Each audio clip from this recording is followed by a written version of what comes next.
केला. या कार्यक्रमाच्या निमित्ताने तरुणांना रोजगार इथे देण्यात आला. आणि तुमचं एक मिनिट कट करा, ते काय होतं माहिती आहे का, कंटिन्यू चालू ठेवा. तुम्ही असं करता तर माझं लक्ष इथे जात आहे. ते एडिट करते, तुम्ही बोलत राहा. माझं लक्ष तुमचं काय बोलत नाही. नमस्कार, मी आज रबाळे येथे आहे. आज रबाळे येथे तरुणांना नोकरीची संधी उपलब्ध करून देण्यासाठी फार मोठा कार्यक्रम घेण्यात आला. इथे वेगवेगळ्या कंपन्या इथे बोलवल्या गेल्या. IT फील्डमधल्या कंपन्या असतील, तसंच महामंडळाचे जे काही सरकारी योजना आहेत, त्या सरकारी योजनांमध्ये सरकारी काही अधिकारी बोलवले गेले. आणि रोजगारासाठी कर्ज कसं मिळतं त्याबद्दल माहिती दिली गेली.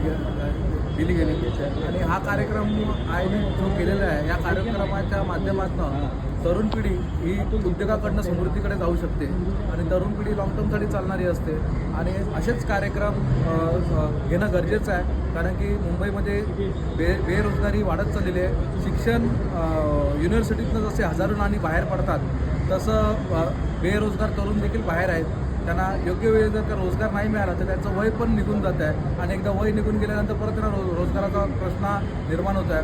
तर इथे नवी मुंबई येथे मेहता ग्लोबल फाउंडेशन आणि राष्ट्रनिर्माता डॉक्टर बाबासाहेब आंबेडकर विचारवंत समिती या दोन संस्थेच्या माध्यमातून त्यांची टीम सुधीर परमेश्वरजी आणि त्यांची संपूर्ण महिला आणि पुरुष यांची ज्या टीमने अतिशय मेहनत घेऊन दिवस रात्र हा कार्यक्रम इथे राबवलेला आहे.